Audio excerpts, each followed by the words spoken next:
tukang peyem. Pakeun Mas Tapi Panuparida. Makan Mas Abdi Melida, makan Mas Abdi Aura, makan Mas Abdi Meni. Jadi anak teh urang teh rek wawancara tukang peyemnya. Ya, saksikanlah perjalanan kita buat wawancara ibu tukang peyem.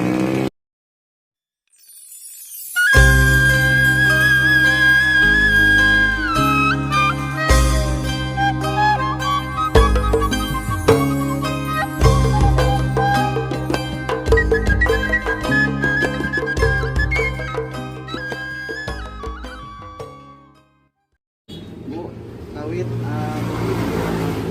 Adanya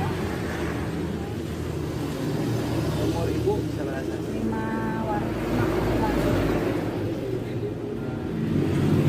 Apa itu? Wasta ibu?